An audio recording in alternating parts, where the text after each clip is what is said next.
Sadashiva Samarambam Shankaracharya Madhyamam Asmadacharya Paryantam Vande Guru Paramparam Ishvaro Guratmeti Murti Veda Vibhagine Vyomavadyapta Dehaya Dakshinamurtaye Namaha Sarva Vedanta Siddhanta Gocharam Tamagocharam Govindam Paramanandam Sadguru Pranatoshyam Om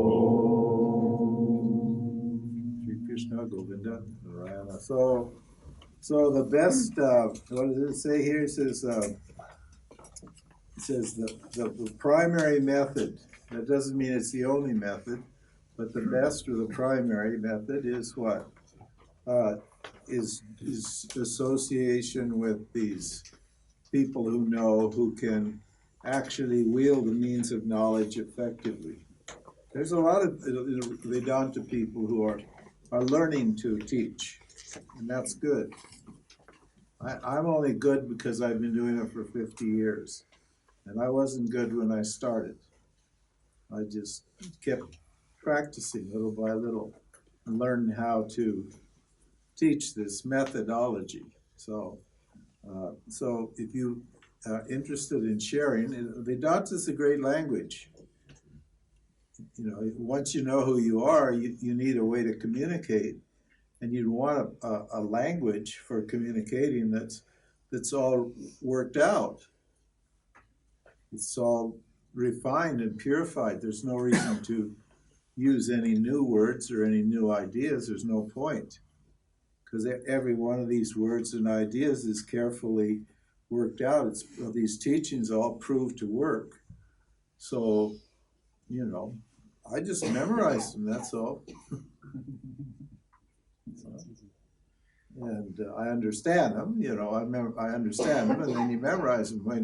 When you understand something, our memory is actually created. And you keep working on it, and you get more and more and more confident in what you know. And then you can express it nicely.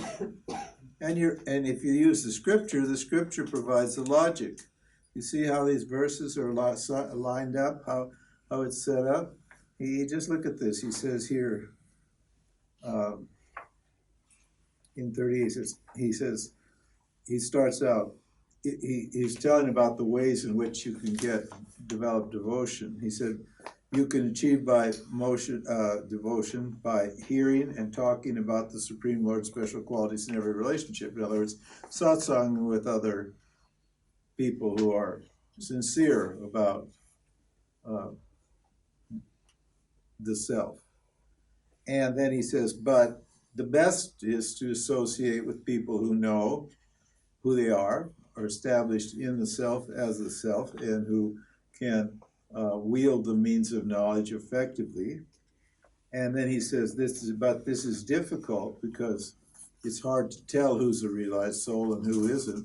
So rather than running around looking for one, just do your sadhana, work hard, pray, pray for understanding and knowledge, and when you're ready, then Ishwar is going to manifest one for you.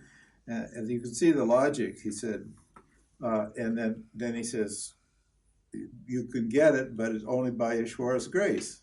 And Ishwar's grace, we said, comes because you did the work.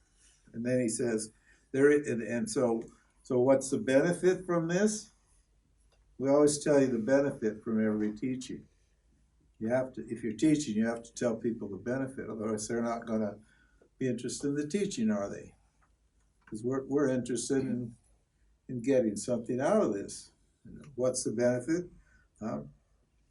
That you're going to get the Lord's grace through the great soul. Why? Because the great soul's mind and the Lord's mind are one. So when you're listening to a teacher, the Lord is actually talking to you. It's actually the self talking to you. That's the benefit. You're not getting some guy who had some epiphany who's talking about the epiphany indirectly. Most of these people are good people that teach, but they don't teach because they talk about the self. They say there is a self and you should realize. We call that indirect knowledge. They may claim that they have direct knowledge, which is I am the self. But basically it's based upon an epiphany. In other words, an experience. So the means of knowledge doesn't come along with the experience. It didn't with Ramana.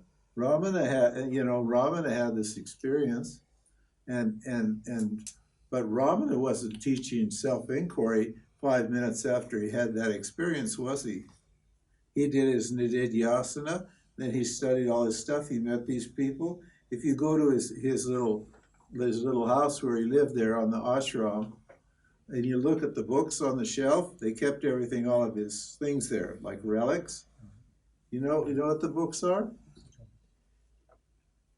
It said, oh, he was intuitive. He didn't need books. He didn't. That's some nonsense. His books were the Yoga Shastras and the Vedanta Shastras, scriptures. And he studied them and so forth and so on, and then he wrote scripture. And then he taught. He didn't say, go have an epiphany. He didn't say that. He said, do self-inquiry. And then he told what self-inquiry was in his books. Understand? So these people, they have some epiphany. They talk about it. That's called indirect.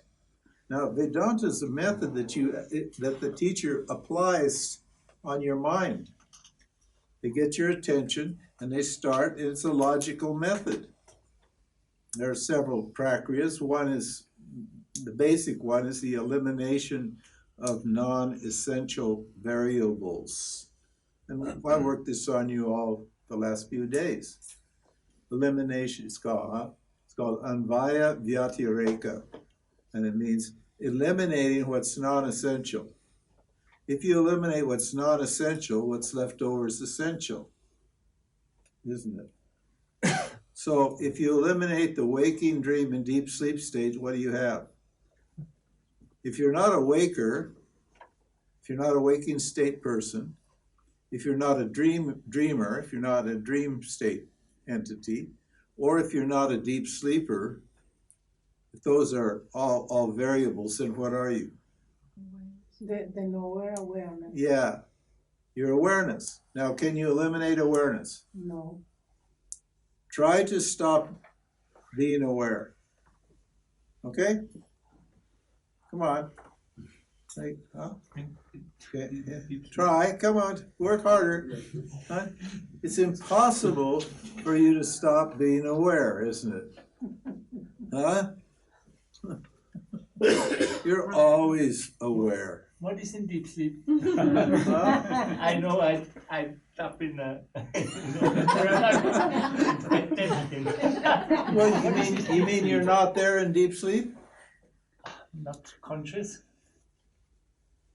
I'm unconscious. Well, how do you know you went to deep sleep if you weren't conscious? Because when I Wake up, when you go out, then you say you slept. Yeah, that's inference. Okay, then let me ask you this. If you're asleep and you're enjoying and it's all peaceful and you feel limitless, and somebody wakes you up, how do you feel? Somebody wakes you up at 3 in the morning. Your wife has a bad dream and she wakes you up and wants to talk about her dream. just how do you feel? You feel rot. You feel pissed off. You're not happy. Why? Because you're taken away from the bliss of yourself. You're there. That's why people want to go to sleep, to get rid of the world and enjoy the bliss of their natures. You're present. If you weren't present, you wouldn't go there, would you? Because what if when you went to sleep you got misery? If you went to hell and got tortured? Huh? You don't go to hell and get tortured. You go to heaven and get bliss in deep sleep. And that bliss is the bliss of your own self. It's not coming from someplace else, is it? You're not running off to someplace else when you fall asleep and and getting bliss. You're right there in your own bed, experiencing bliss and freedom. You're free. You don't have any thoughts disturbing you, or emotions disturbing you, or sounds disturbing. Nothing. You're free. Yeah, you're there. You're the self. That's it. So awareness is present when you're waking. Awareness is present when you're dreaming. Awareness is present when you're sleeping. You can't wake or dream or sleep unless your awareness, existence or awareness is present. Okay, look at it from the word existence. Do you stop existing when you go to sleep? No. No. Well, if you don't stop existing, then don't stop being awareness either, do you? Because awareness and existence are the same thing. So this is called the elimination. So anything that you can get rid of is not real. But something that you can never get rid of, never get dismissed, that's what's real. We eliminate the doer, because the doer is not present all the time, is it? And there's no doer in consciousness. Understand? Now, these people don't want to eliminate the doer because they never had, their doer was never neutralized. They retain the doer and they say the doer got an experience. And therefore you should seek for the experience because you're a doer and you will get that experience, and that experience will make you enlightened.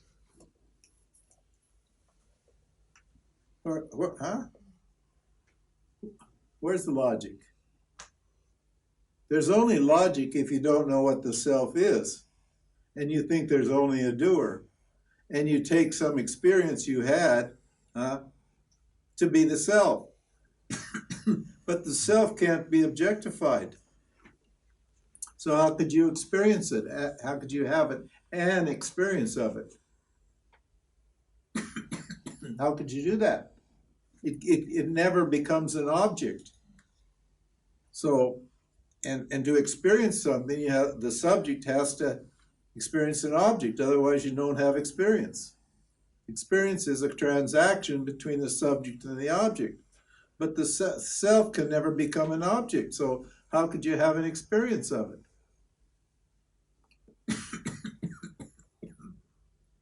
You can't. It's impossible.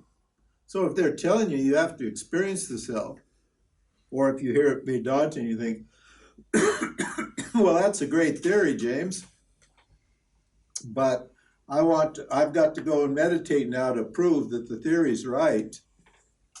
Huh? Is that going to work? No, you're not going to meditate to prove the theory's right. What you can do is you can make an inquiry, and if you inquire properly, then then it will be clear that what the scripture says is right, because it will eliminate everything but you. Yeah, the problem is you just think you're your body or your mind or your intellect. That's all. It's a simple thing. When you say the word I, you include the body with it. But the self doesn't have a body. And when you say I, you include your emotions, but the self doesn't have any emotions. And when you say the word I, you include your thoughts, but the self isn't a thinker. Self doesn't do any thinking. So the thought, thinking, and feeling and acting don't apply to the self, but you think it does. Because whenever you say I think, or I want to act, or I feel, or whatever it is. Isn't it? Because that's the way you act your entire life also. You have your sense organs and you contact objects all the time. Yeah.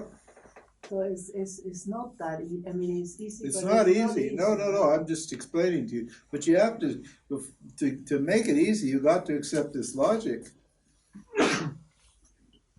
Nobody ever argues with the logic. Huh? If that's wrong, if what I'm saying is wrong, then tell me why it's wrong. Tell the scripture why it's wrong. It's not wrong. It's just that I can't accept it. That's what we mean by assimilation. I can't accept it. I can't assimilate it. My mind will not allow me to what? To accept the fact that what the scripture says about me is true, that I am love, that I am existence consciousness. That's what the scripture says. I told you the very first day. What's the destination of the teaching? Where's the teaching going to take me? It's going to take me to I am Sat Chit Ananda Atman. That's the goal. That's where I'm going. That means you have to be able to say that with full confidence. And when you say that with full confidence, your seeking's gone. Your problems disappear. So you can't argue with the teaching. The teacher and the teaching are never wrong. There's always something in my understanding that needs correcting. That's all. So anyway, but so you can see the logic. So he says, because you get the association with these people is infallible. In other words, because if you associate with them properly, if you're a qualified person, you associate with them properly, then what? Then you're going to get moksha. And so then he says, therefore, so what conclusion is that? Therefore, only go for God's grace. Because God's the one that's going to give you the teaching, and you're going to get the teacher and the teaching. You have to do the work. You have to be qualified. You have to develop your devotion for God, and that involves jnana yoga and bhakti yoga and all these other tools or practices. And then we said this is where we finished at the last session. By all means, and therefore, what? He's not leaving any. He's not going to leave you any out cards here, any opportunities to avoid this teaching. So what does he say? And by all means, in other words, you better do this too. Otherwise, that will neutralize the effect of this Mahatma. Renounce all relationships with ignorant, negative, self-centered, needy people. Oh, no. I'm going to just stay here, keep everything, all these needy people, all these ignorant, egocentric, stupid people. I'm going to keep associating with them. They're God too, They're God. I feel sorry for them. I want to help them out. You watch how much help you'll get. They just suck you dry. And you'll just start thinking like they'll start thinking after a while. And you'll feel sorry for them and sympathetic and so forth. And it won't help. It won't change them. Because they're following their nature. You can't lift them out of this shit. They've got to lift themselves out of this shit. Lift themselves up by themselves. So he said, drop these negative relationships. And then, yes, they're based on love, but you're loving the wrong thing. You ought to be loving the truth. Understand? Not squandering your energy on human beings that it's wasted on. Because they don't do anything with your love. You meet a guy in a bar and you have a couple drinks and you love him. And he loves you and he gives you a big hug and everything like that. You see him the next day on the street, he doesn't even remember the conversation or who you are. You poured out all that good energy on him, and he was so happy to know you, and the next day he doesn't even remember who you are. He walks right by you on the street, doesn't even see you, because he was too damn drunk. He was too obsessed with his own self and his feeling to even remember he had the conversation. You talk about God to somebody who's not interested in God, who's only interested in themselves, a selfish person. Are they going to remember the conversation about God? You have to bring it up the next time. If they cared, they'd bring it up the next time and want to continue the conversation and ask you some intelligent questions and really be sincere about understanding what you knew. But they don't. They just forget it and go on. And when they get needy and lonely, then they grab you and they want to talk about their problems again. What good is that? It's not helping them, it doesn't help you. So that's what he says here. And he's going to keep on with this. He's not letting up. Okay? He said, why? So then we explain why. He then explain why, and here's the why. He says, association with materialist people causes, what does it cause? Anger, confusion, forgetfulness, loss of intelligence, and total spiritual calamity. I said that verse 2 days ago. Kama, Krodha, Lobha, Moda, Madhya. It's from the Gita. He's taken directly from the Gita. So if you associate with those people, that's where you go. Most of them are family. And most of them are family. And most of them are family. I had great parents. They were really cultivated, decent, friendly, nice people. But when I went to visit them, I had a deadline. They wanted me to stay. They loved me. They wanted me around. They liked my spirit, my energy, and they liked doing stuff with me and stuff like that. But I always had to be someplace else. And it was already decided.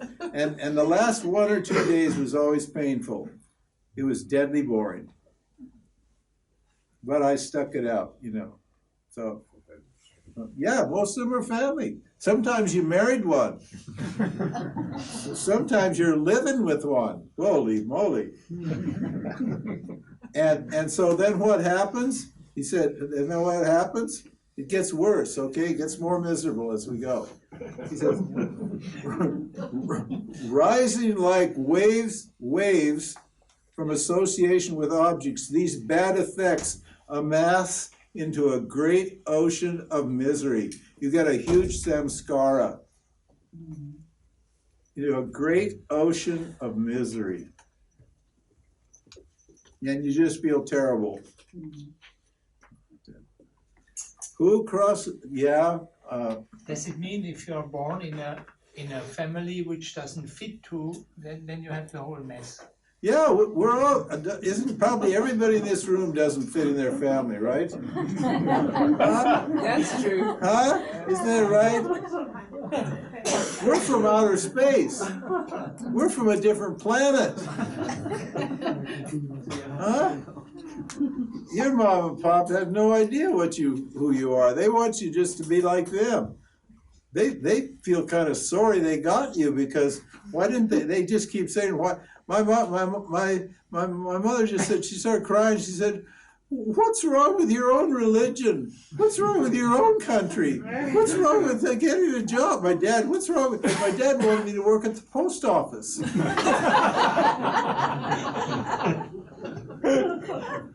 He took me to the World Series, came to visit me, took me to the World Series, and toward the end of the World Series, he gets me a hot dog and a Coke, and then he puts his arm around me and said, "I've been meaning to talk to you, son." You know, like I'm 35 or something, 33. "I've been meaning to talk to you. Your mother and I," and then he says, "Your mother and I," of course he throws mom into the story. You know very well she was behind it too. Said, "You know," I said, "Oh yeah," I said, "Dad, is that, yeah, what is it? What do you got to say?" And he said, "Well, you know, we've been thinking about your future." And I said, "Oh, yeah? Yeah? And what were you thinking?" "Well, you know, Jim, they got some great jobs at the post office."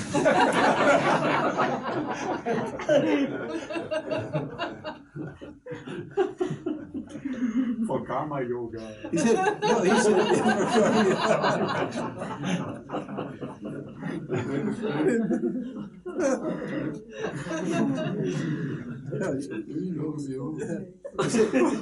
he said, "Well, it's not too much you don't make a lot at the beginning, but the benefits are good. Huh? Security. You got security, you got health care, you got a good pension, and you can work your way up. Up to what?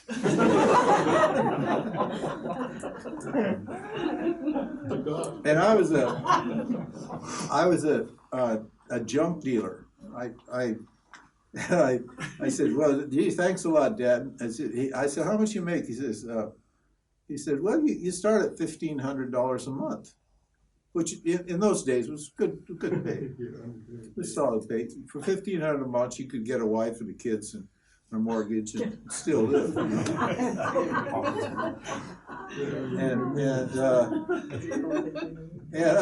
I reached into my pocket and I showed him a huge wad of $100 bills. There must have been $3,000 or $4,000 in my pocket. I said, Dad, I just made this on 2 transactions yesterday. I said, you know, so he gave up. And plus I was free. I could just run around, do what I wanted, work when I wanted to work, not what I did. I could buy and sell and everything was good. Why would I go and work up for Uncle Sam in the post office? Same. Yeah, we don't belong. We don't belong here.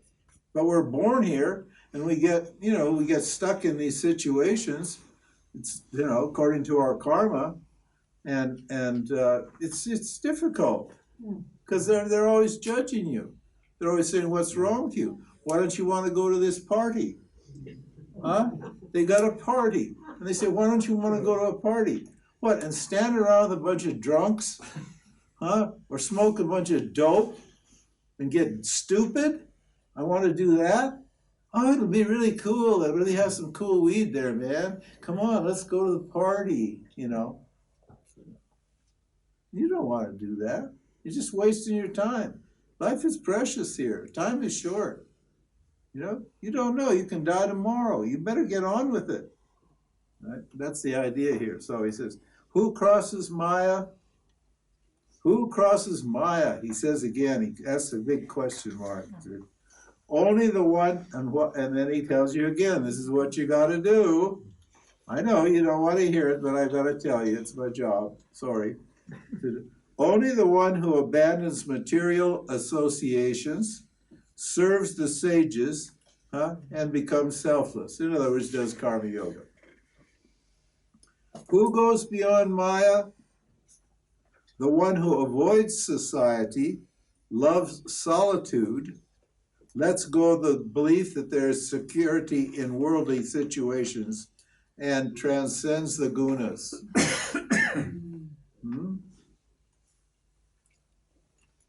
What does that mean, transcends the gunas?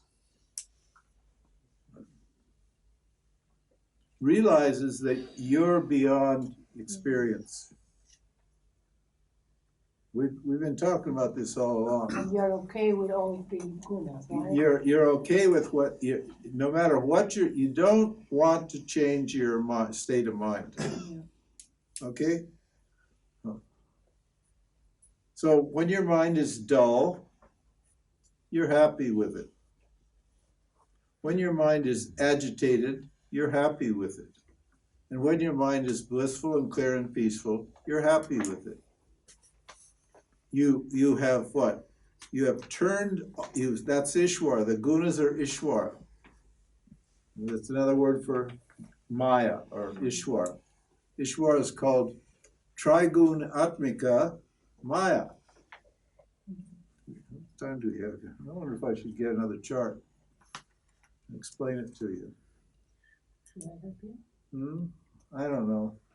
Maybe we can do it without the chart. I'm kind of lazy. Ishwara is called Trigun Atmika Maya. What does that mean? Maya, or Ishwara 2, we're Ishwara 2 now, not Ishwara 1, okay? But Ishwara 2 is Ishwara 1 plus Maya. So we're talking Ishwara 2. The creator. Anything that's created, anything that comes from the creator looks like something other than the creator, but it doesn't have anything in it that isn't in the creator itself. This is what we were saying earlier. Everything comes out of me. So if it comes out of me, it can't be different from me. It can look like it's different. Like a tree doesn't look like God. And Narayana looks at a person's body and he doesn't see Brahman or God there. It doesn't look like God, but it is God. Because you can't get something that isn't, you can't get something out of nothing, right? That's why you can't get consciousness out of matter, because it isn't in matter. Matter's in consciousness, but not the other way around. So Maya's trigun atmika Maya. And those three gunas generate the whole Dharma field. I'll get the chart. Let's get the chart. Okay? It's a cool teaching. We got time. We still got another day, don't we? Yeah.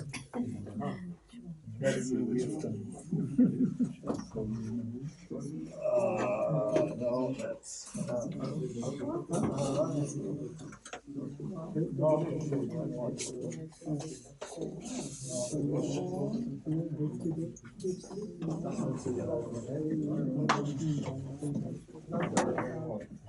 look, what's that?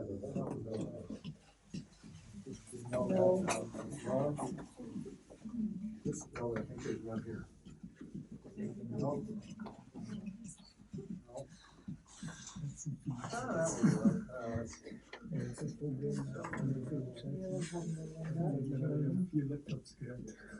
Oh yeah, here we go. Either this one or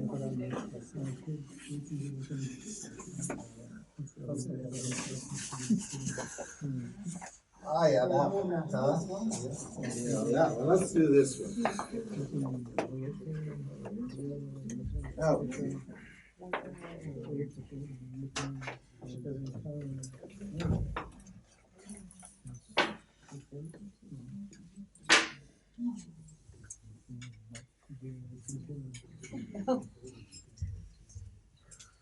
Okay. Okay.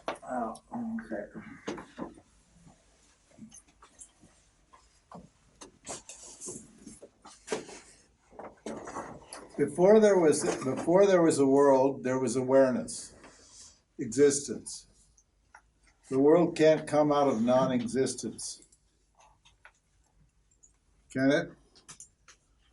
If there's non-existence, how can you get something out of it?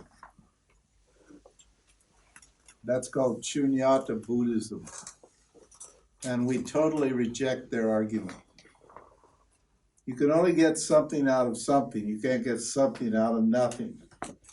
So before the world came, and we know the world appeared. The scientists tell us that. We know very well there was a time when the world was not here, and we know very well there's a time when the world won't be here. That's just science. Nobody can argue with that. So, what did the world come from? It came from awareness. Now, don't get too fancy here. Or it appeared in awareness. Yeah, don't worry about the words, because we're talking about the gunas. All right? So then, at some point, Maya, where's Maya? There's the Maya. This is the Maya line. Here, nirguna means awareness has no gunas. See here, nirguna. So awareness or existence has no gunas. That means it has no qualities. Guna means quality. It's free of qualities. All objects down here, all objects in the world have properties and qualities. They're called gunas.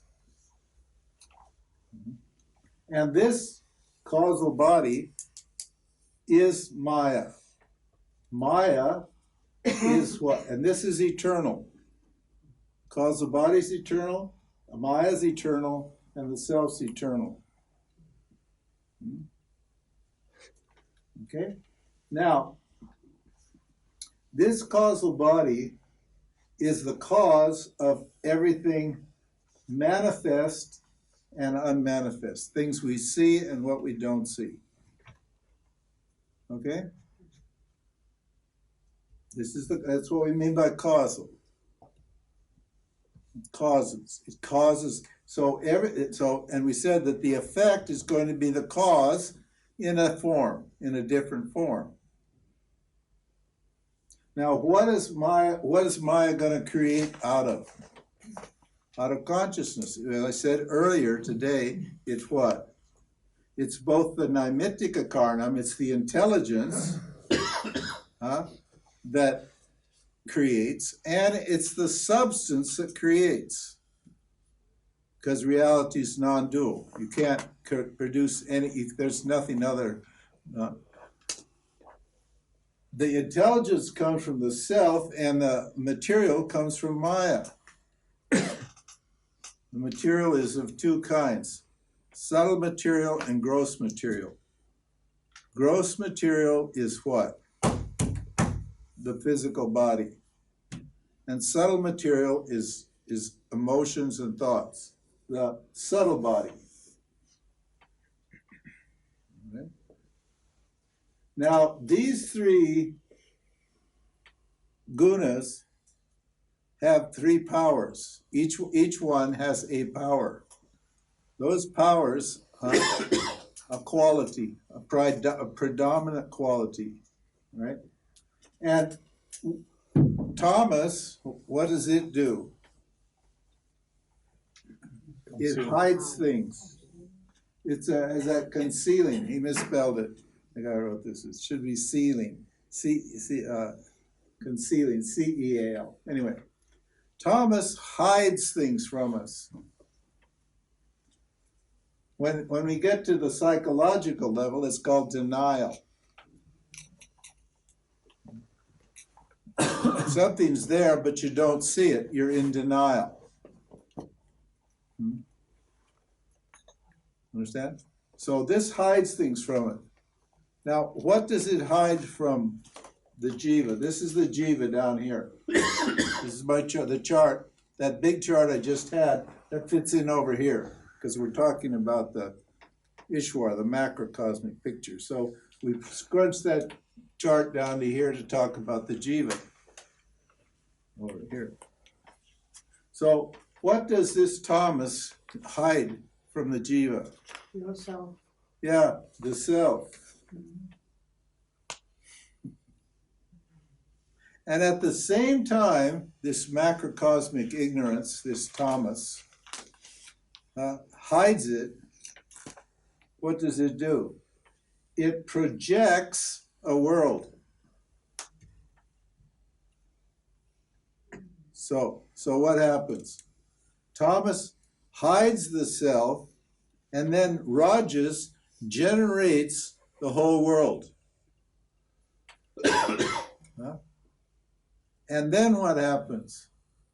The jiva appears, and the jiva, the individual, appears, and it thinks that it's incomplete, right? Why does it think it's incomplete? Because its nature has been hidden from it by the tamoguna, by the tamas. And it doesn't even know it's ignorant. It thinks it, And so it doesn't know it's ignorance because it's been hidden, because it's down here. This is behind it. This is unconscious. It's in the unconscious mind. And so the jiva, this body, mind, intellect entity, when it sees the world, it assumes that those objects are there to complete it.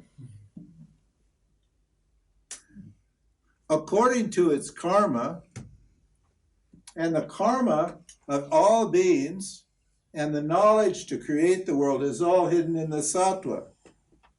The sattva is the blueprint for the whole creation. Before there's an actual creation, before there's any manifest creation, there's an idea in the mind of Ishwara, and that idea is contained in the sattva. So the knowledge of all the forces, powers, beings, everything that exists, every object that exists is what? Is contained in Ishwara's mind. And Ishwara is not making any trouble for anything. This is a pure and perfect, beautifully functioning idea. It's a radiant idea. It's an amazing, beautiful idea. But when Thomas comes, it clouds the jiva. And what happens then? Rajas projects the world, and then the jiva thinks what? According to its karma, it's attracted to this, or attracted to that, or attracted to another object.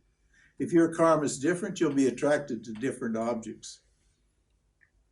Believing what? That the joy, see the joy, the bliss, this is bliss. The bliss that is hidden from it, which it feels the need for.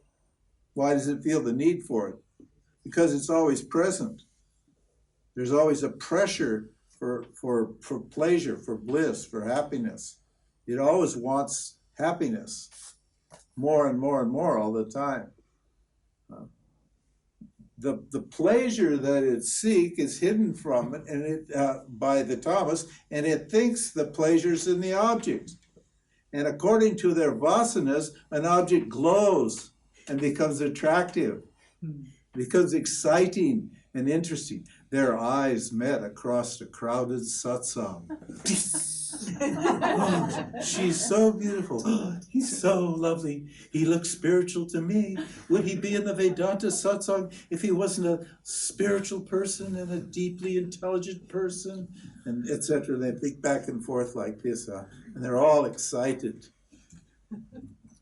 It's amazing how many the young people that come to Vedanta satsangs, they disappear after a while, and it's usually couples. And then you realize, oh, I see, they came here because they wanted to meet a spiritual girl or a spiritual guy. And then once they get them, then they go. But later on, they come back after the kids and the job and all that stuff.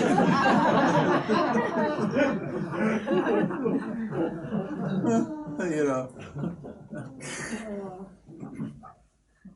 So now, that's the setup.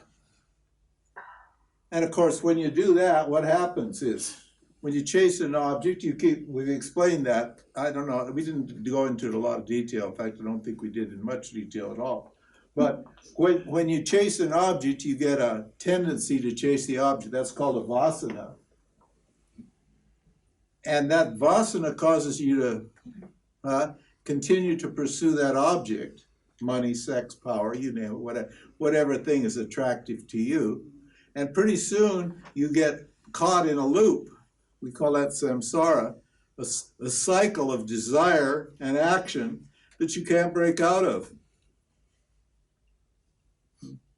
It's called the karma, or the samsara chakra, or the vasana samsara karma chakra, whatever. You get attached to stuff. Why? Because the thing, and you get, not only you get attached, but you get repelled by stuff. The things that you pursue that give you pain, then what do? You develop fear about them. You get fear of our samskaras, and you try to avoid stuff. So there's two classes of objects: the things that scare you and frighten you and give you pain, and the things that attract you and give you pleasure on the other side. So you're always what? You're always avoiding certain things to protect yourself from the suffering, and you're always chasing things to grab the pleasure, isn't it? Those are called your likes and your dislikes. And the more you do that, the deeper you get stuck into what? Into relationships with objects. the more tied up, that's called, your karma starts to bind you. Your vasanas become binding. These are not called qualities anymore down on the jiva level, they're called gunas. Now, gunas doesn't mean qualities as it does for Ishvara, it means ropes or chains.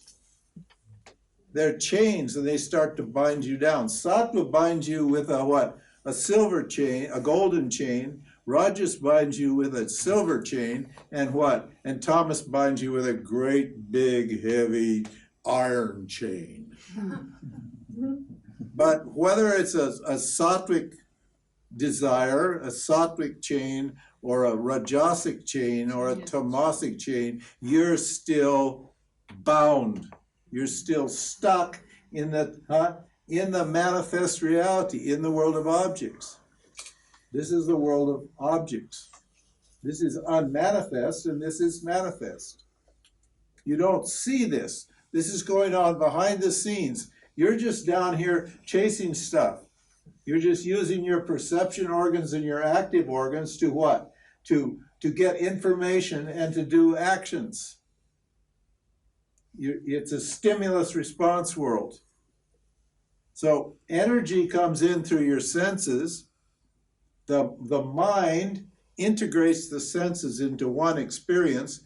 It creates a doubt, and it passes the information that it gets, the thought that comes to it, onto the intellect to resolve the doubt. Why do you think that Maya built a doubting function into the mind? Why do you think that Ishvara did that, Maya? Because what? You want to find out who you are. Don't trust No, the because experience. yes, but Nothing is what it seems. no, because nothing is what it seems to be. You're supposed to question everything that happens. You're supposed to doubt. That's a function that's built into you. Everybody has doubts, don't you? When something happens, immediately a doubt comes. What should I do? I think that's the tool for liberation. Huh? That's the tool we have for liberation. That's a tool we have for liberation. But if you suppress your doubts, if you suppress your doubts, then you're in big trouble. So to solve the problem, Ishvara says, well, the mind doesn't have the program for resolving the doubts. The mind can just create the doubts, but it wasn't programmed by Ishvara to resolve the doubts. So Ishvara designed another program, and that program is called the Intellect. Now, the intellect is a program that can discriminate between one thing and another. It can choose this or it can choose that. That's what we mean by free will.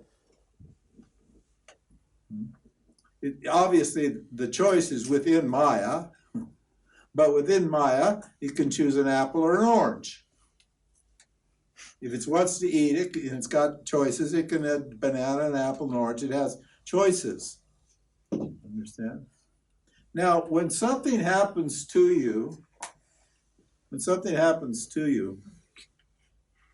how do you respond to it? How do you know what to do? Well, you ask the intellect, please tell me what to do. Please make a decision. That's your executive function. That's your will. You can decide, you can think, and you can make a decision. I'll do this or I'll do that, or I won't do this or I won't do that. But where's the intellect going to get the information to make that choice? Means of knowledge. Huh? Vasanas. Well, the means of knowledge, depending on which one it uses. Memories. Yeah, memories, vasanas. From your conditioning.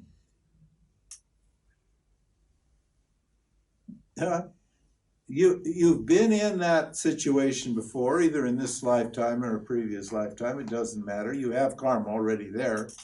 You've been conditioned already. You were conditioned before your body appeared here. It's your conditioning that caused you to differentiate into different people, into different talents and abilities. So what does the intellect do?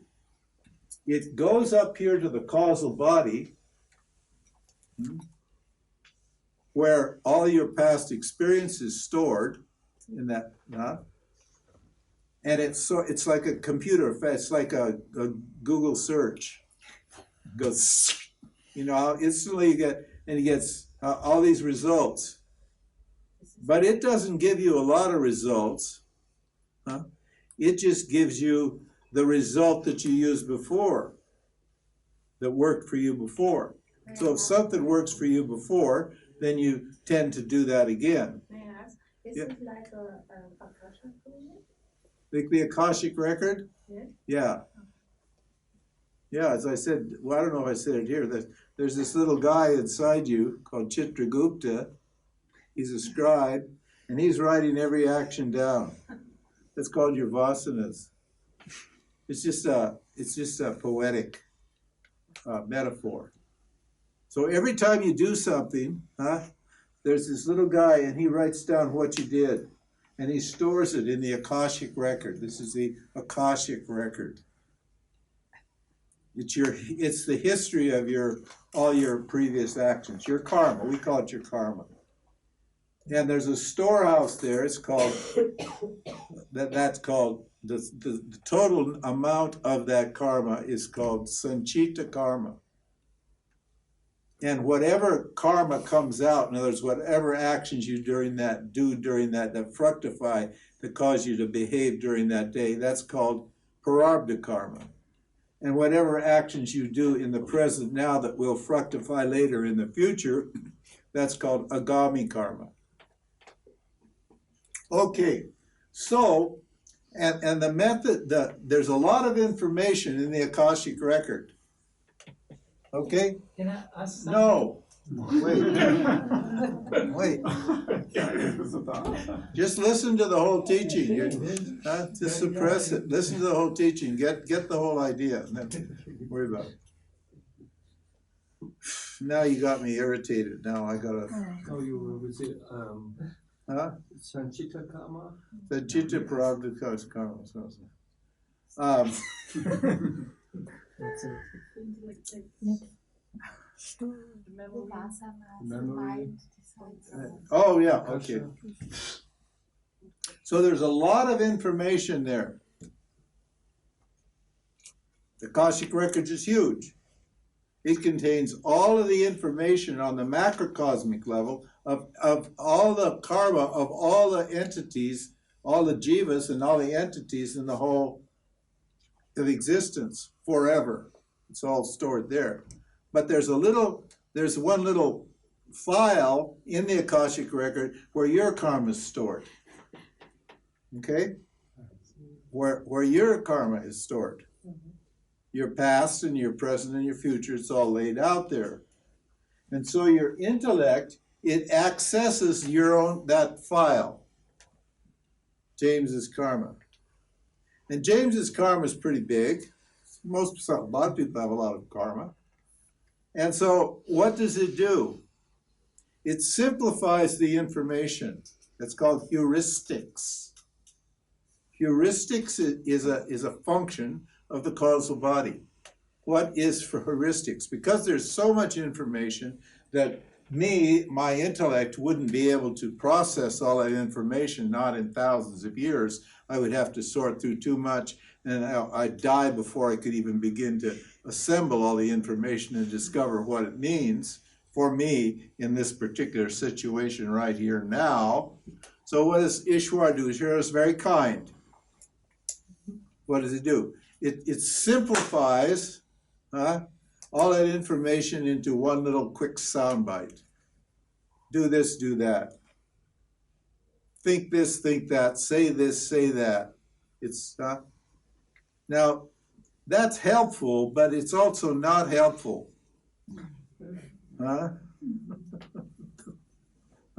Because it's an approximation of it's an approximation, based upon past evidence, but it doesn't necessarily specifically apply to the situation that you're trying to solve right here now. It's sort of, this didn't work out this time because this and that, and it didn't work out that time because of that. But the circumstances now are a little different from what they were like a year ago, or 6 months ago, or 6 minutes ago, or 6 lifetimes ago. It's not exactly the situation. So applying a sort of generic formula to the problem, it may work, but it may not work too. So there's always a problem with this. But let's say that Ishvara gives you the idea.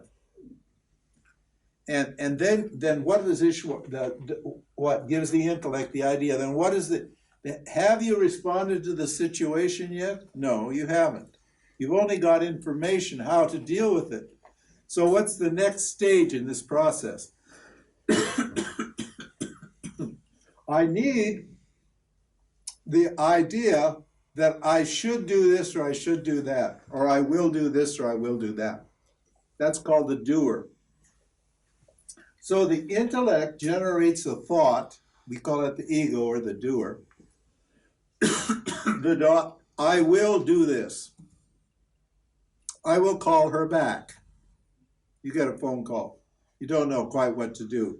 It was a man or a woman you met at a party, and there was a little maybe something there.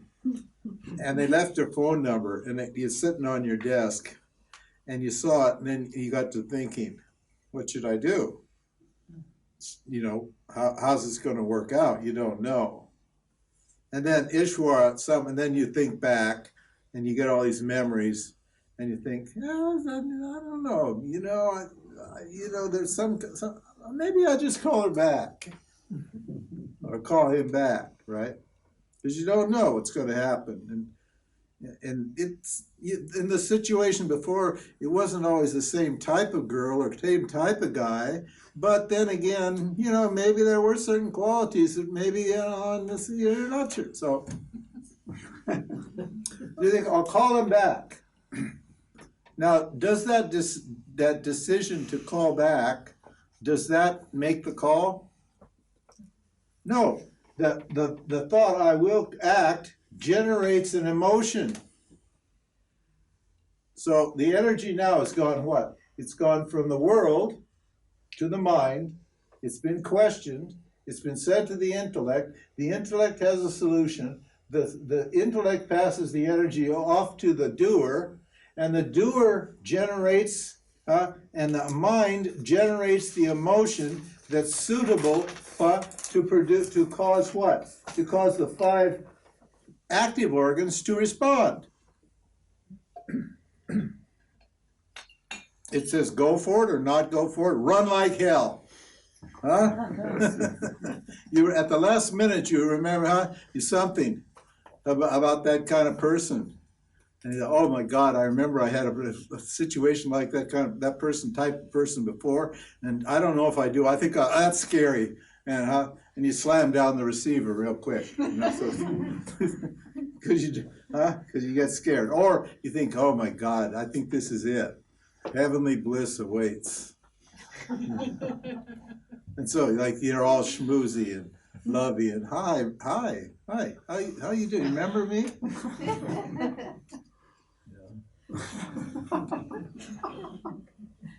And then, now all of this whole chakra, I left out the pranas, but never mind.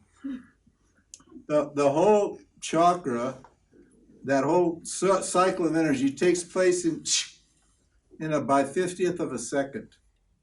It's almost, it's instantaneous, actually. There's a stimulus and a response, and a stimulus and response going on all the time. So this wheel of energy is taking place inside of you, and it's causing you to act what? On the basis of what you've done before. Your conditioning. Your vasanas are your conditioning. So are you actually acting in the present if you're doing everything that your conditioning tells you to do? You're not, are you? What about free will? Huh? Well, you have the opportunity not to take, this is a good question, not to accept the information that Ishwara sends you from the causal body. But the problem is this: the desires and fears that you feel are like commands. Exactly, that's what I mean. But We they're have not no real, chance, bullshit. You feel when a fear comes, you think that's a command. You think that's the truth. That's the problem. And when a desire comes, you're all excited, you think that's a command. I need to act on that desire. I'm impulsive. These are called impulsive people.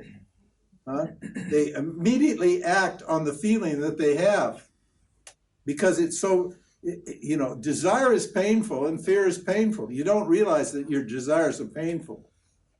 The reason you're in a hurry to satisfy your desires is because the desire is painful, and when you satisfy the desire goes away for a few minutes and you get some relief.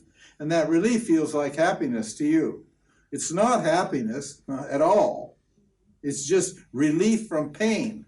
But relief from pain to an ignorant person feels like happiness. You haven't gotten happiness, you just got removed the pain. You haven't gone anywhere. You've just gotten rid of it. Same with fear. You get rid of you avoid a fear and you feel happy. Because you got rid of the fear, not because you avoided the object. Understand? Ramji, then I'm in a treadmill and you were... Then you're in a treadmill, that's right. You were talking about this fast thinking. Where is the slow thinking become one thing? The slow thinking compared to fast thinking? Vedanta is the slow thinking. Oh. The slow thinking is the intellect.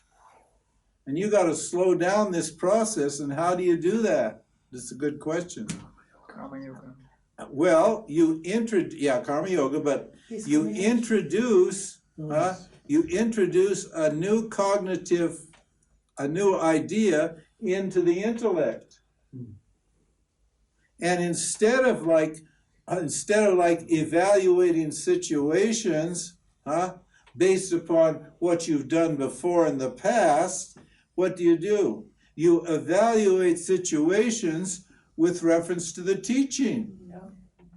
In other words, you let the teaching tell you how you should react in each situation. That's how you break this bondage, this chakra. It's like you're itchy. Somewhere it's itchy and you not scratch directly, you just let it be and it's going away. It'll go away. Out.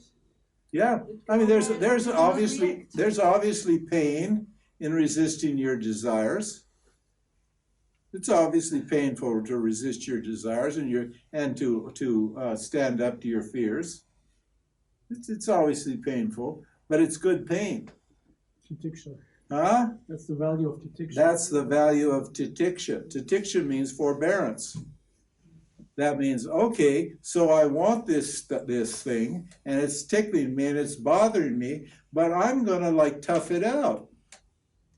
Swamiji called them the little pinpricks of life. He said life is always just picking you like a little pinprick. But you make a big story out of it. You think the slightest little pain is a great big pain. And so as soon as you get the slightest little desire or slightest little fear, you go and try to satisfy it. And he says, man up, stand up to it, for God's sakes, suffer a little bit. It's good for you. It gives you some character, some strength. It gives you power. You're taking your power back away from this habitual, repetitive, boring samsara, binding samsara chakra. You're releasing some of these chains, these ropes that are tying you up. I mean, you've been a smoker a long time, and you take up jogging. Now that hurts. Jogging hurts. I was a smoker and I took up jogging. Now that when you start running, it really hurts. Now, so I should stop running because it hurts? Huh? No, I should keep running because it hurts. Right? Right? Because sooner or later, when the hurt stops, it means what? That I'm back to normal and my lungs are working properly. That's what it means. So I've taken some pain to what? Solve the problem. But we can't do that. We're so weak. People are so fucking weak in these societies. It's unbelievable. More and more and more. You can't even, if you look funny at somebody, they sue you or call the cops or something. Who looked at me? Or like some people really get mad when you call them a he or a she. You know, in America, huh? Have you heard about that? Well, you hasn't got there. It'll get here. Don't worry. You guys will be totally. We have our transgender toilets and everything. Yeah, but this is about getting rid of your gender identity altogether and choosing to be non-gender. And what are the non-gender people? I forgot what they're called. Reverse. Huh? Reverse. No. It's he, she. No, we have a special term. I'm so it makes me so sick. I just repressed the term. I heard it, but huh? In England, you say people, he, she. huh? In England, you say he, she. He, she. I heard. Oh, you say he, she, yeah. We've got an alternative rather than he, she, because gender neutral. huh? Gender neutral. Yeah, gender neutral. Well, there was a group of women one time. They were in New York. They were called boy poseurs, and they were women, but they had their breasts removed, or they bound their breasts so they were flat, and they dressed like men, usually really classy, like with suits and stuff. And they refused to be called women. And it wasn't that they weren't women, and they were women, and they weren't gays, but they were sick and tired of being put in the woman box. Understand? They were sick because when you say she, then all these expectations and prejudices and judgments were coming. And they didn't like those. So they wanted to be addressed in a different way, maybe just by their name. I don't know how, I forgot what it was. But I read a whole long article on them in the Atlantic Monthly one time, because somebody did an interesting in-depth piece on this phenomenon. I mean, you can understand it. So the idea here is, right, and every time that I act on the basis of the past, on my conditioning, what do? I just dig myself deeper in the hole of ignorance built concerning my identity. So Vedanta says, okay, you've got to re-educate your causal body. And that's hard. This is why we say it takes a long time. In the book Thinking Fast and Slow by Daniel Kahneman, he said, it's definitely possible to reprogram Ishvara. But it's not easy. So you have to be patient, you have to be consistent, you have to be dedicated, and you have to stick at it. And So what do? When something comes out, when a fear or desire comes out, what do? You say, do I need that? Or you think it through. You could just dismiss it. You could just say, it's just a fear or desire, and get rid of it. I can't be bothered with it. That's hard. But what you get good at it, then you do. You don't even bother to think it through. Because it's just, where's that going to lead? What's that going to get me? I'm the self. So why would I bother with that? It's just wasted time. Because even if I get there, you can think it through. Now, what do you tell your ego? Sit it down, have a little cup of coffee, tea. Give it a little crumpet, tea. Sit it down, little ego G. Hey, come on, let's have a little talk. I'll pour you a nice little tea. Here, have a cookie. That's good. I'm feeling good now. Let's have a little chat. So whenever your ego wants something, you sit down, you talk to it. You say, well, what do you hope to gain from this? What's your goal? And of course, what does it always turn out to be, the goal? More happiness, right? Because the ego doesn't do anything for suffering, so you know it's not trying to suffer. You know it's going to get happy. It wants happy. It wants more happiness or better happiness or different happiness. But whether it's more, better, or different happiness, it wants more happiness. So you already know what the answer is. And so you say, yeah, that's not a bad idea. I think you will get more happiness from that. I think you will, probably.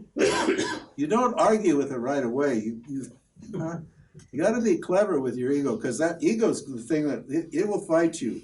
It's a contrary little bastard. And it's got a chip on its shoulder, and it's always looking to say, no, I don't want to, yes, no, but it's contentious. So you say, yeah, perhaps I think you will get something, but will that happiness last? Okay, now you got the girl, and now you're in love. Okay, what's next? Ask them that. What's next? Okay, you fall in love. Good, great. We're all for it. Please fall in love. But now what? Because what? Does falling in love solve any problems? Does your desires stop when you fall in love? Huh? Do they? Well, if they stop, then yeah, fall in love. But oh, great. But your desires don't stop when you fall in love. You want more of it, and what? And you get a lot of fears right along with it too, don't you? You get a whole raft, and then you tell them, well, what about all the anxiety? How do you like that anxiety? How's that feel to you? The ego said, well, what anxiety are you talking about? Well, the fear of loss. I mean, if she runs away, and she's a good-looking woman, so you've seen her. We've been out before. You've been out before, and you've seen her at the parties, how the men are looking at her.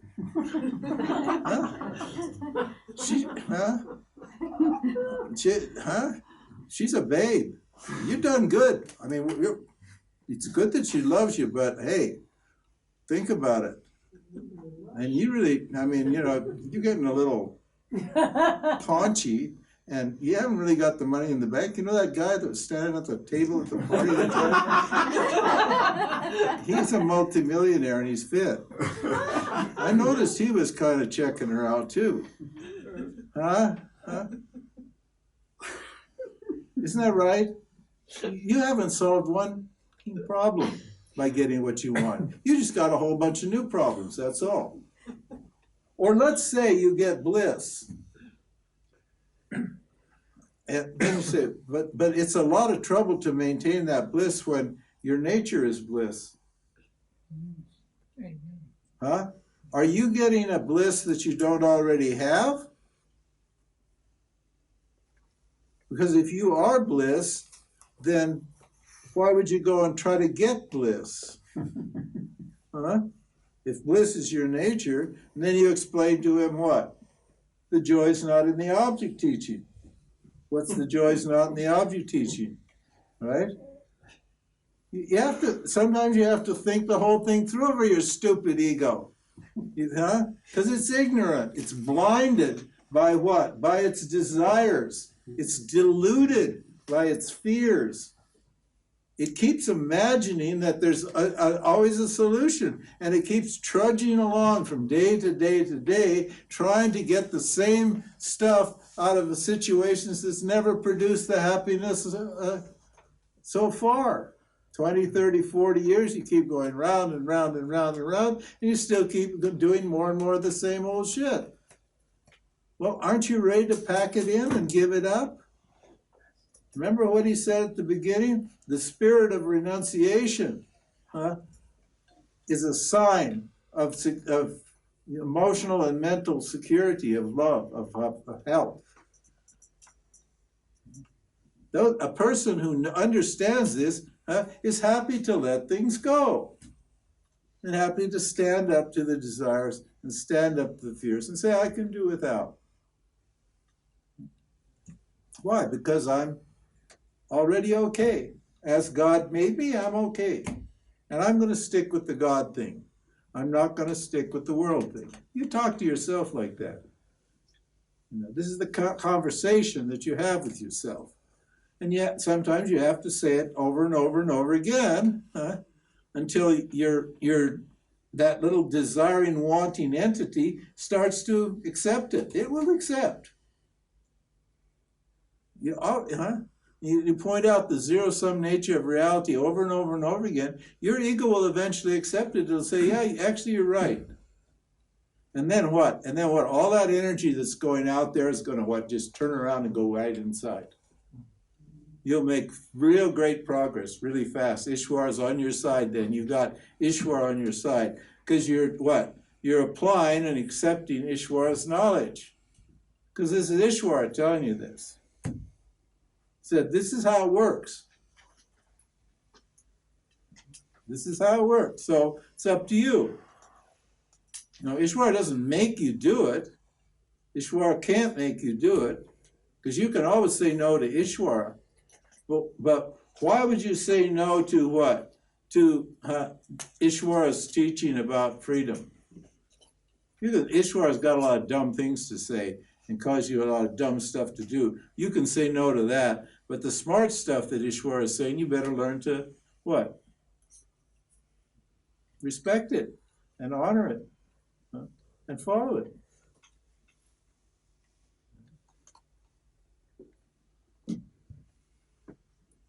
So there's always a choice here. That's what free will means. And it's a choice you have to make. It's a commitment that you need to make. What do I really want? What do I want? So that's why we, in Vedanta, we have to analyze. Oh my God, it's almost over. Jeez, time went fast, huh? Yeah. James, one question? One question? Yeah, sure. Do you differentiate between rajas, for example, and rajaguna? Yeah. And tamas and tamaguna? Yeah. And where do you apply what? Okay. What? At the macrocosmic level, there's no guna. Okay. Because there's no jivas. The jiva's potential here. So these are energies and they don't bind. They're qualities of Ishwara. These are the creative powers. For every creative action, every created object requires these three powers. It requires a substance, which can't create. It requires knowledge, which can't create. And it requires power that can transform the substance into the created idea.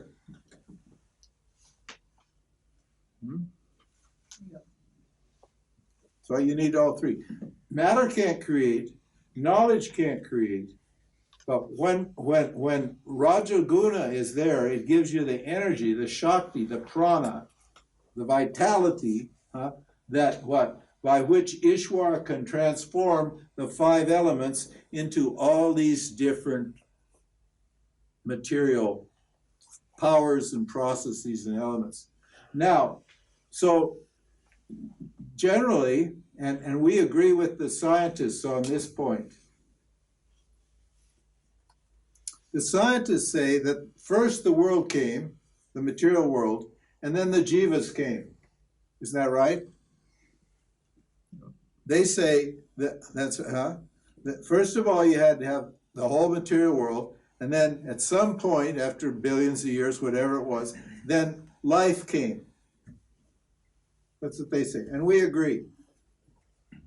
Now, why? Why do we agree, and why does their idea and our idea coincide?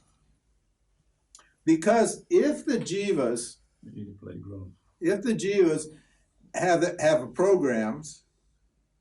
In other words, jivas have karmas that they need to work out. They need to work them out in a field, don't they? In an environment.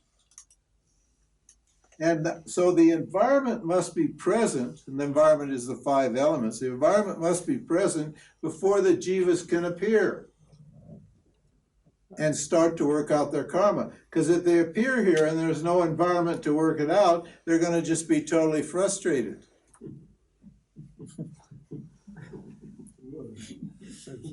Huh?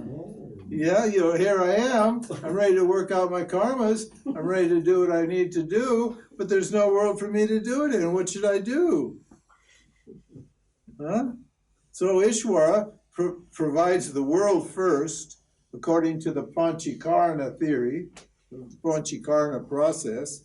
It's a complex process where what? Space divides into air, into fire, to air, to water, and to earth. And then mixes all of these elements together and makes this huge permutation and combination of material forces and objects. It's called the Panchakarna. It's a formula. It's obviously a formula because the whole thing is a formula.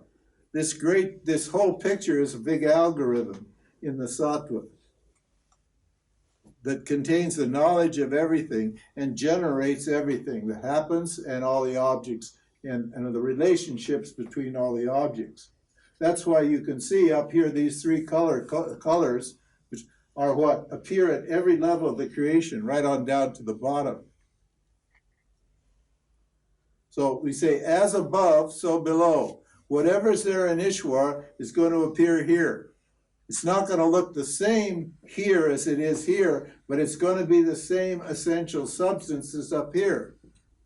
So here in this pink thing, the subtle body's made out of what? In the blue thing, the subtle body's made out of sattva. The perceptive organs in the subtle body, which is mind, intellect, and ego, is made out of the sattva.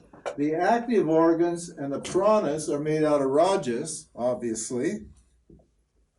And what? And the material world is made out of tamas. And matter is a concealing power, isn't it? The fact that you have a body conceals to you, it hides the fact that you're the self, doesn't it? Because you take yourself to be the body. It doesn't actually hide the self, but to you, the self is not seen because you take yourself to be the body, because the self is enclosed in a material sheath. Enclosed in a big, black, dark, heavy meat tube. This is your meat tube. The subtle bodies, the active organs and the pranas and the active organs all evolved from rajas, and all of the perceptive organs, the mind, intellect, and the functions of the subtle body all evolve out of the sattva. See the colors? Huh? So in every object here is nothing but an outpicturing of what? Of these 3 forces here. But here, everything becomes manifest and differentiated, whereas here it's unknown. I mean, unexperienced. It's unseen. When we say gocharam tama gocharam, we mean the self is beyond what you can see and what you can't see, what you can infer. Our knowledge of what? Our knowledge of the causal body is inferential because we can't see it with the subtle body. But it's as good as seeing it because we can reason, we can infer the existence we can determine that there is a cause by analyzing the effect. Yes? Are those eternal elements? Yeah, these are eternal. The whole thing is eternal. Maya is eternal and the self is eternal. The difference between Maya and the self is what? Maya has 2 phases. Manifest. Yeah, manifest and unmanifest. It has a potential phase and an actual phase. We're in the actual phase of Maya now. But when the universe destroyed, then the universe becomes potential. It's a vasana, a macrocosmic tendency or vasana, and it will what? Project later on and re-manifest here. Stays like in a seed form? Yeah, it's a seed. Yeah, it's a seed form.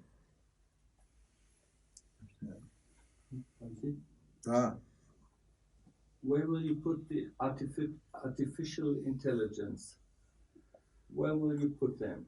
Because there's big talk about artificial intelligence and consciousness. It's just material ideas, just material program, that's all.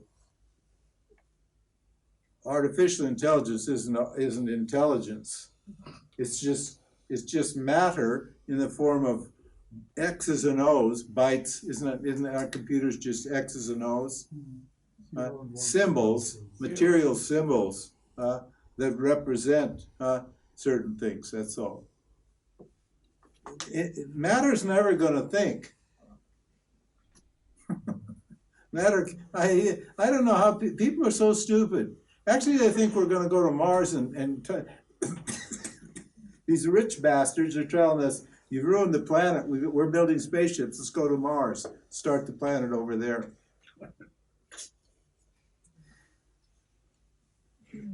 People the world is just insane. No, there's no intelligence. The self isn't intelligent and matter isn't intelligent. Neither one's intelligent. Huh? Well, then where do you get intelligence? When Maya appears, the self becomes intelligent.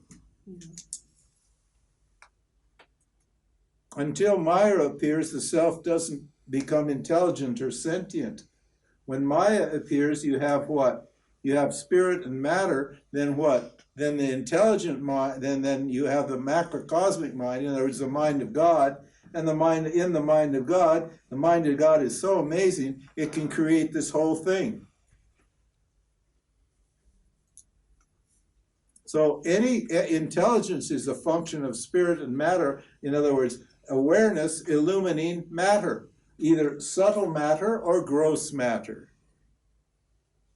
Subtle matter means the subtle body, thoughts and feelings and intuitions and these sorts of things.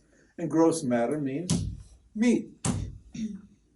For humans, meat, or just inanimate objects, stones and so forth and so on.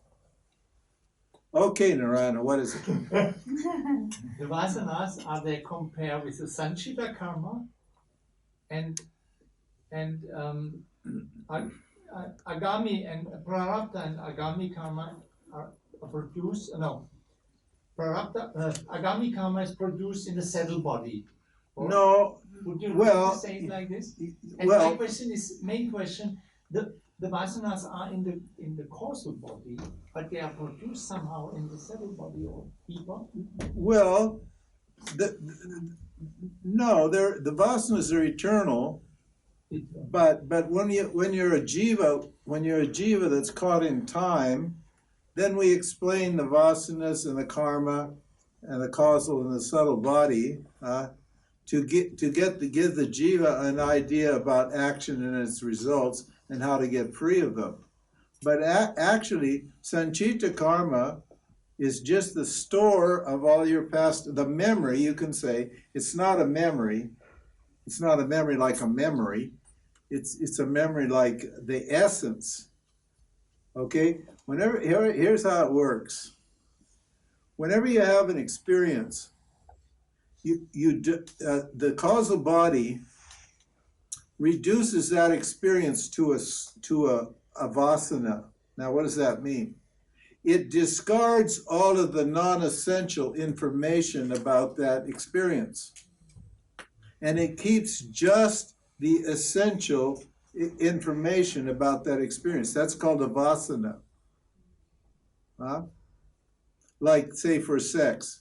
Now, you had sex many times. Can you remember what happened in every sexual encounter you had?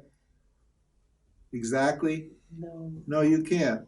But you know what the essence of sex is, don't you? Yeah. Huh? Yes. You do, don't you? Yeah. That means what? All of those sexual experiences are reduced to one feeling. One extremely pleasurable feeling. And that feeling, is called a vasana. And that feeling drives you to what? To act. That feeling creates a desire at the causal level. It's a vasana. It creates a desire, a kama, or a fear at the subtle level, and that creates a karma at the gross level. Vasana, kama, karma. And what? And then what? When you do the karma, what does that karma do? It creates another vasana. And that produces another desire, which produces another action, which produces another vasana, which produces another desire, an action, another desire. Now I've got a huge food vasana, a huge alcohol vasana, a huge sex vasana, a huge music vasana, a huge Vedanta vasana. I got a Vedanta vasana, it's doing me. Look at me. I'm supposed to quit and I can't quit. You see that? See, the Vedanta's teaching me. I'm a prisoner of my Vedanta vasana. Oh, Jesus. Let me out of here, Lord, please. And the Lord keeps blabbing, blabbing, blabbing. And you guys keep asking more questions. We'll be here to midnight. We'll all be Vedanta fanatics and addicts. We'll have to go to therapy to get rid of our Vedanta obsession. Vedanta addiction. Our Vedanta addiction. It'd be good to become a Vedanta addict, definitely. So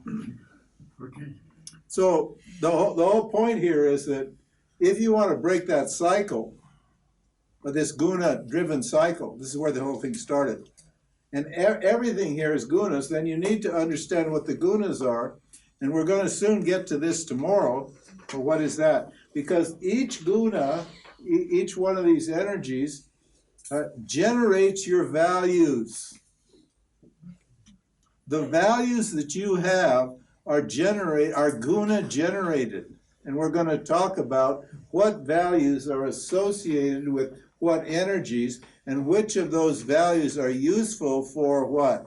For self-realization, and which of those values are harmful for self-realization, so you can get to work on your mind.